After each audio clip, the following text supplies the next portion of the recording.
volonté du Père soit faite dans les cieux, sur la terre. C'est-à-dire, est-ce que la volonté du Père, c'est que le mal soit sur la terre? Voilà autant de questions qui nous sont posées. Jésus, en politique terrestre, voilà aussi une autre question qui est posée. Faudra-t-il adopter? Est-ce qu'il va laisser adopter certaines lois contrairement à la morale, contrairement à sa vision politique céleste? Je vous laisse la réponse. Cela me permet de passer à la question suivante. Vous avez parlé du Père. Oui. Jésus parlait clairement qu'il était là pour révéler le Père. Dans une politique aujourd'hui, ce n'est pas le genre de choses qu'on a l'habitude d'entendre. Homme politique qui révèle son Père. Est-ce que vous pouvez nous en dire plus? En politique, ça c'est une question vraiment intéressante.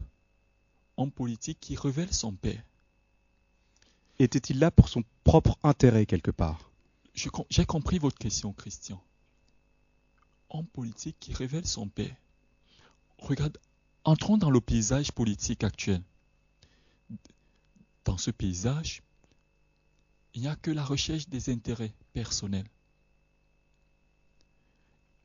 On se fait des coups bas, on se jette les pots de banane au sol pour on glisse. Chacun cherche son propre intérêt. Chacun est à la poursuite du pouvoir. Par rapport à Jésus-Christ, il est venu sur terre pour révéler la vision politique de son Père. Et lorsque nous entrons en profondeur, nous remarquons que cette vision n'est calquée que sur l'amour. En politique, qui révèle l'amour de son Père, voilà aussi une autre question que je me pose.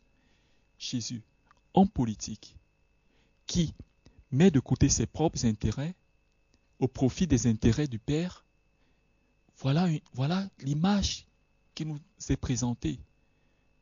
Un Christ, au lieu de mettre une couronne royale, il porte une couronne d'épines. Au lieu d'avoir toute la révérence des hommes, nous remarquons un Christ qui lave les pieds de ses disciples. Un Christ, au lieu d'être ami des riches, des personnes importantes, contrairement à nos hommes politiques maintenant, si tu n'as pas de renommée, je ne crois pas que tu seras l'ami d'un chef d'État, parce que très souvent, la majorité des hommes politiques, ils ne sont qu'amis, entre guillemets, de ceux qui ont déjà une renommée. Pour tirer de cette renommée leur propre renommée, leur propre gloire. Mais nous remarquons un Christ qui laisse de côté sa gloire. Il se rabaisse, il s'humilie jusqu'à la mort. Contrairement à nos hommes politiques, chacun est à la course du pouvoir. Ou bien, si je ne suis pas à la course du pouvoir, il faudrait que mon parti politique soit au pouvoir. Parce que lorsque si mon parti politique est au pouvoir, mes intérêts, nos intérêts, notre famille politique, les intérêts de notre famille politique seront mis en avant, en exergue.